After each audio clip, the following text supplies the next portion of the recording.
Hello and welcome to another episode of New Game Plus. I'm Jason, your host, and it's another bumper episode as we head into Tokyo Game Show. We have Astral Chain, so the Japanese take on astral projection. We have Control, the Swedish take on astral projection, and Maricar, the Japanese take on driving around Tokyo in suits. I don't know, it doesn't matter. But now for something completely different. Hey Jason. Yeah. So okay. What? Guess who's winning? It is you at the moment. So this was a game that came out long ago, Lethal League. They've just released a new one, which is Lethal League Blaze. They've added some elements to it, like there's some new gameplay elements and stuff like that. And it's tough to review this. Doesn't matter. But basically, it's like tag, but with baseball. I don't know how else to describe it, but it's a really good game. It gets really frantic, and there's some actual strategy to it. They've added volleyball and target mode, so you actually have to you can have multiplayer target mode and stuff like that. Yeah, I forgot that you're actually good at that stuff. Oh, the tip. Yeah, enjoy. And so basically, you try and hit each other with the ball, and you try and make it go as fast as you possibly can, and see what it looks like. And then you just die. Suck it. Hey, I'm still winning. Great game. Reasonably cheap on the Switch. Playable like this. It's still, obviously, you prefer not to use the Joy-Cons, but it's still manageable. God damn it. Very good game. Really underrated. No one plays as much as they should. Maybe we start the FGC scene. Well, they'd have an FGC scene at the start for the first one, but then... There you go. Well, maybe that's our goal. You know? Bam 11 sign up for Lethal League. Yeah, it's the dream. The dream. Fuck it. Seriously though, play Lethal League. Next we're going on to Matt with Astral Chains. It's great to see developers like Platinum Games come out swinging on a platform they're still relatively learning. This game in question marks their first original IP to ever drop on the Nintendo Switch, and while their Bayonetta ports ran well on Nintendo's tiny little machine, it's only fair to approach this review with a bit more scrutiny, indicative of this console generation's expectations rather than last gen. The game in question, well, it's none other than Astral Chain for the Nintendo Switch. Astral Chain throws you into the crosshairs of the Chimera, a race hell-bent on wiping out the humans housed within a man-made city known as the Ark. You're assigned to a unique police task force known as Neuron, who investigate and resolve incidents involving Chimera around the city. Neuron agents are distinguished by their ability to summon tethered Chimera known as Legion, which, when under their control, allows them to become far more powerful than any other division of police force. As you proceed further into the story, questions are raised about the origins of the Legion, the motives of the Chimera, and the moral dilemma surrounding indoctrination. Astral Chain's knack for presentation is evident. The Ark is a neon-drenched, cyberpunk-style playground that allows the graphical engine to create a convincing, breathing universe. Most night missions allow lights and character reflections to bounce off the wet street tarmac, and during day missions, showcase how dirty and desolate Astral Chain's universe can be.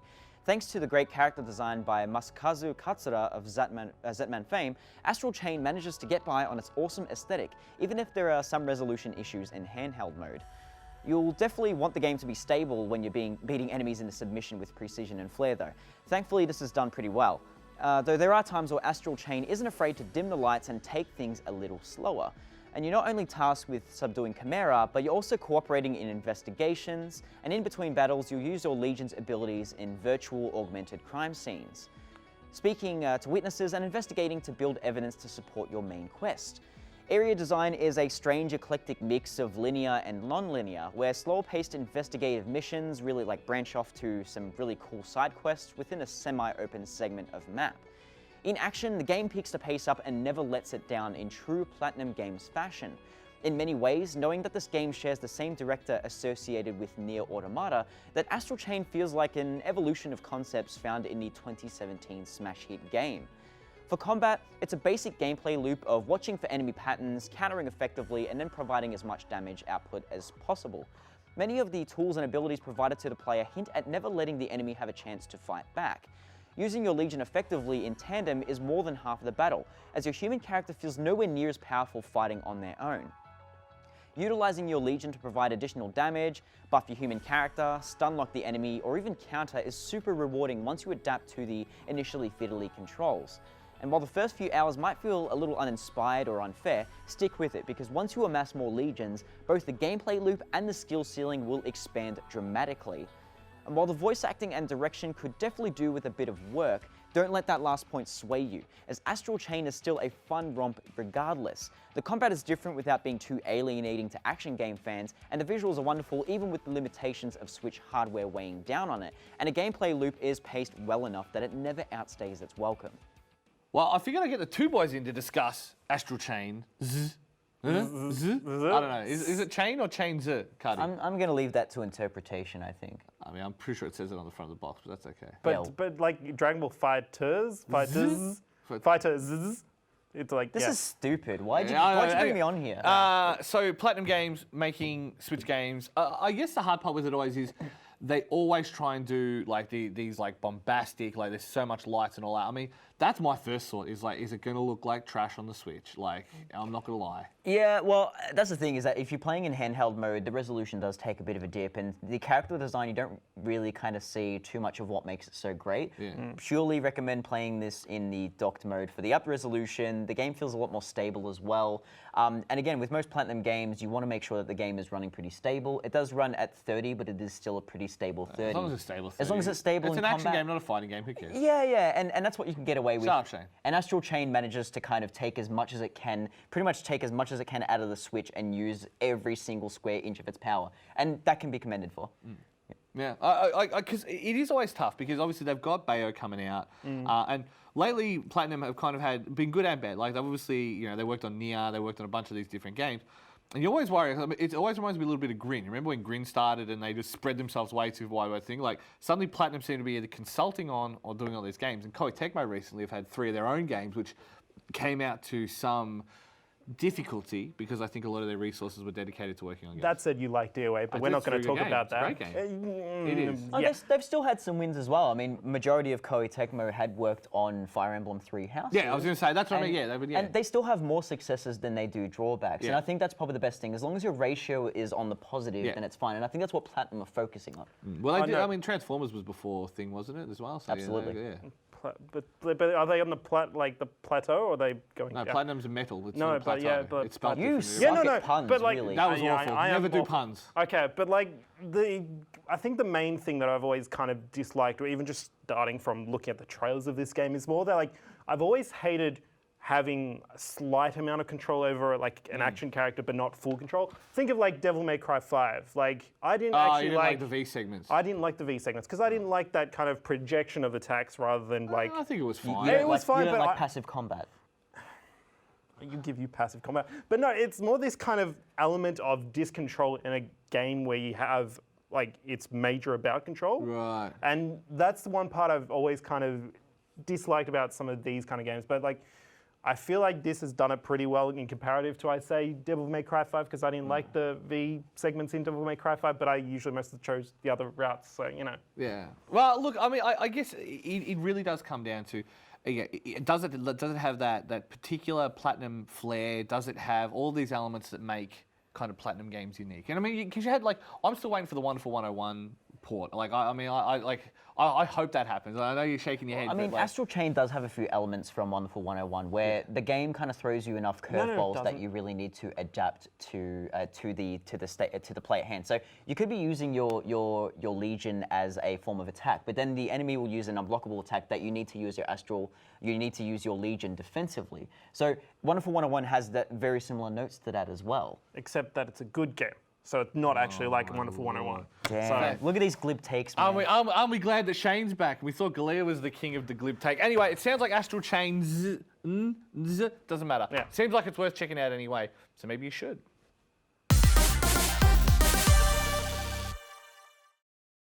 Now, we might have mentioned once or twice across our various outlets, if you follow us, that we are heading to Tokyo Game Show very, very soon. This episode might actually be airing while you are there. I wanted to bring back one of my favorite videos from last year and play it again for you, and that is our segment on Maricar, which is go-karting through the streets of Tokyo with various kind of outfits and costumes. And it sounds strange that on a video gaming show, I insist on bringing that one up again. Yeah, I get it. It's kind of like Mario Kart. But it's got to be said, I've been to Japan. This will be my 8th time in 8 years, and it is easily a top 3 experience for me in my entire time going there. But I figured it was better if I brought someone else on stage who went with me and understands just how fun it was. Jodie, you've done it twice now, haven't you? Done it twice. Okay, so the first time we did it, it was pouring rain.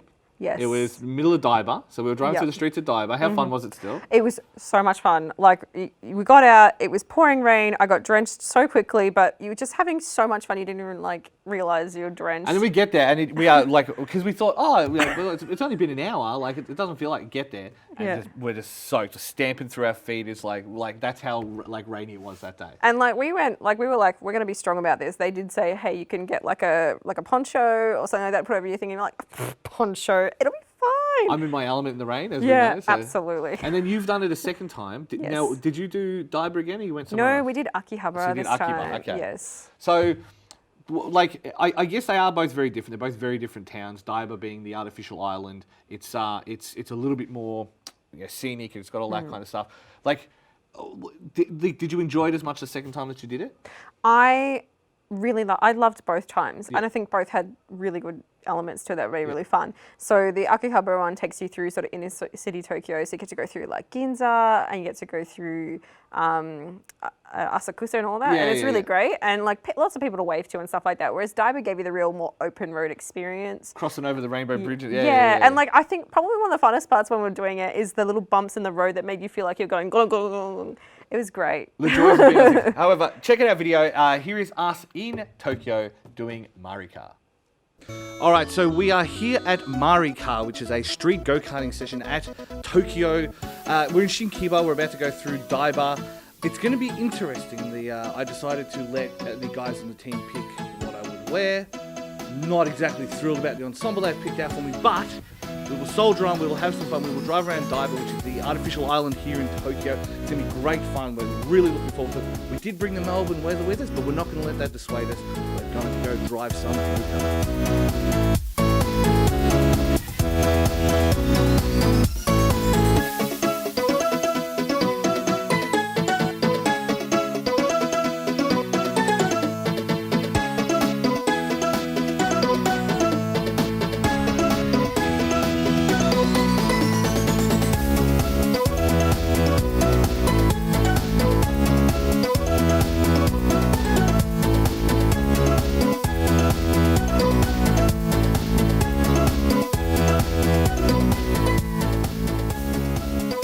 If you ever come to Japan, definitely get yourself down to Maricar on Daiba. It is amazing. The karting was amazing. If you're coming to Japan, you must absolutely make it part of your itinerary. You won't get anything better.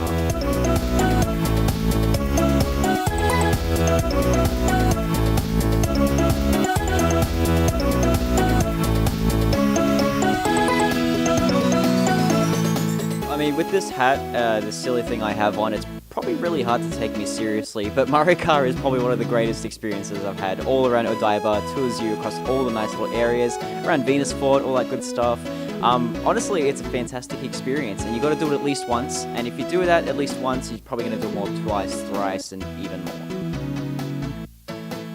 Now, this is my second time in Japan. The first time I really wanted to do was karting, being a dress up and go around the streets of Tokyo, but didn't have the international driver's license. So like this time, I'm like, everyone get it, we got to do it, and it was fucking great. I really had fun. It's been a while since I've been on a go-kart, and yeah, driving 50 k's in the streets of Tokyo feels really, really fast, and it's a lot of fun.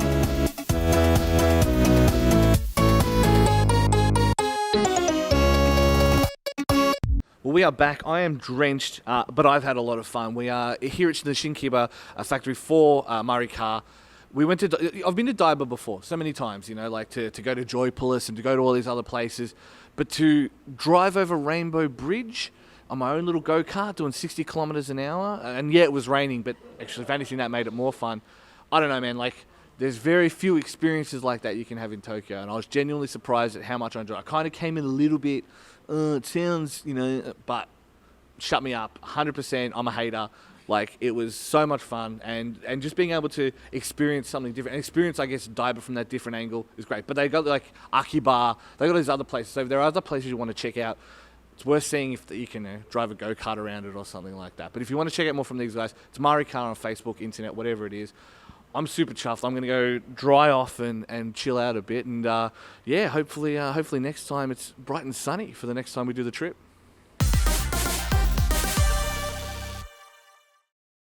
Welcome back. And now we're going to go off to Jamie as he talks about a little of Control.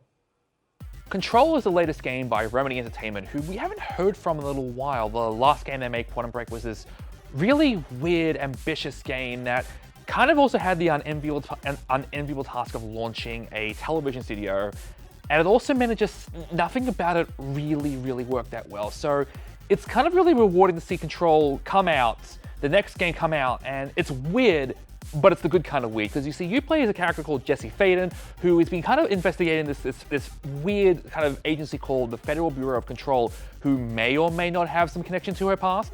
She stumbles upon their headquarters known as the Alt's house, and all hell breaks loose. And now I don't want to say too much because a lot of the game is about the mystery, and saying too much I think kind of ruins the surprise. Because a lot of Control is, again, it's weird. A lot of it's, but it's weird in a good way that the design of the game is just beautiful. It's visually striking. It's just weird, unexplained stuff everywhere. It fits the vibe perfectly. And coupling that is the gameplay. The combat feels really nice to play. It has a good flow to everything. You get some really interesting powers, like telekinetically flinging stuff at people. It's never felt so good, and it always feels good. And this is a really rare exception to me saying that. But making it even better is the fact that it's their first non-linear game. So yeah, you could say it is a Metroid-like where you've got to kind of pick up items and get new abilities to kind of backtrack and do all that kind of stuff. And the game also does a really good job of not being very explicit, telling you where to go. So a lot of the game is just kind of letting you explore. And it really works just to let you see everything about this crazy game. And I can't say enough nice things about it. It's a shame about the loading times, but I can live with that because I know the game I'm playing is rad. I think I've decided I'm going to bring Jamie in to discuss that a little bit further because I too have been playing Control. Jamie, it is a very good video game. Let's be clear about that right now. Yes, I think it is one of the top 3 games of this year so Easily. far, and we're nearly done with the year 2. It's great. Yeah, and because we have really, so we obviously had there's a little bit of a bumper crop at the start of the year. There were some very good games that have come through. Lots I like, lots I did. Control has all of the elements I think make it a real potential for Game of the Year. Number 1, Remedy. So Remedy, when they hit, and I don't think they've really hit since Alan Wake. I'd like to say that. I would agree with that. Like I'm one of the few people that didn't mind Quantum Break, but it was a game where I think it just didn't. I could see where they were going for, but it just didn't click with me the same way. It was confused. It didn't sell its multiverse thing really It was well. a game that was also trying to launch a TV studio, which is like such a weird burden. Yes. But more to the point, we're talking about the good stuff now, please. Yes. So I think the one thing that Control has going for it is that its premise, while convoluted, is reasonably simple. You start at the Federal Bureau of Control. You show up. And basically, you understand that it's a clandestine organization that controls mimetic agents, if you will. And I think there's and I'm using SCP terms because, for all intents and purposes, it's an SCP game. So, for those who don't know, Secure, Contain, Protect is a kind of a fan site where people write random SCP entries, and it's all things that this organization have found over the course of, America and all these different places around the world and in these different dimensions. It is 100% that game, and it sounds like it's convoluted and crazy, and yet it nails it. I think, honestly, I'm not the kind of guy who really dives into a lot of lore stuff, but it just feels like a lot of the lore they build around, it's really fun just to kind of watch, full motion, videos of people just leaving around, or just kind of weird kind of essays of people just leaving around. Yes. They always have done a really good job of that. Yes. And this just really works. I don't know, maybe it's just stuff I like weird supernatural bullshit like that as well. Yeah. It really clicks with me, and not to mention the gameplay is kind of really good. But it also helps that they've got Max Payne, Alan Wake, and one of the co-leads, Quantum Break, which I'm trying to remember, but every time I think about it, it's like I don't want to think about Quantum Break, but she's there and she's great. And they're your main 3. Well, they're 3 of your main sources of information on the world, information on the story, and of course their delivery is purely their delivery. It is really good to hear the voice of Max Payne reading Sam Lake dialogue again. It's really good. Yeah, and so it does this great job of taking this world, and add on top of that, the building has that very Americana, late 60s, early 70s, Americana straight lines. It looks like something straight out of there, and then you add these supernatural elements on. It has a really striking look, and it's not something that, they've always made good-looking games, but this is the first time in a while it's like, hang on, this actually has a really strong sense of art direction. Yes. And I love that. And to me, they've always and without being too obvious about it with Alan Wake, they've always done a really good job of that Lynchian, trying to gain that Twin Peaks kind of Americana dynamic. This looks like some place you'd find in the Pacific Northwest. You know what I mean? It nails the aesthetic, especially when you go to the Ocean View Hotel and Casino, Right. which will come up a lot in the game if you actually play it. But as far as everything goes, it nails all of its elements. It's got the wanky over the top story that somehow manages to still be cohesive. Right.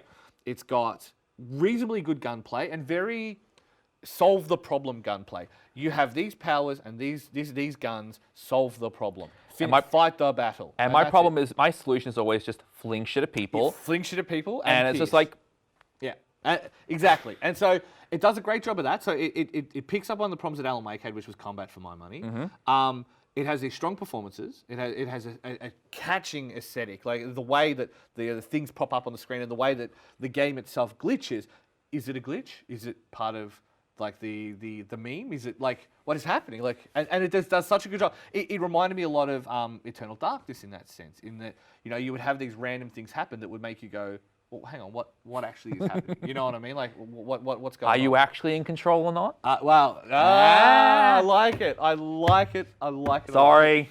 That's fine. You're allowed to say bad puns, but I guess. Well, Don's not here. Well, someone has to fill that gap in his stead. So yes, you are right. I guess that is the end of the episode. Is there any last thing you would like to say about Control before we go? It's a very good game, and you should play it, and just give it a shot. To me, it is one of the best games of the year thus far. And I know we've said that a lot about a lot of stuff, but no, really, it's good.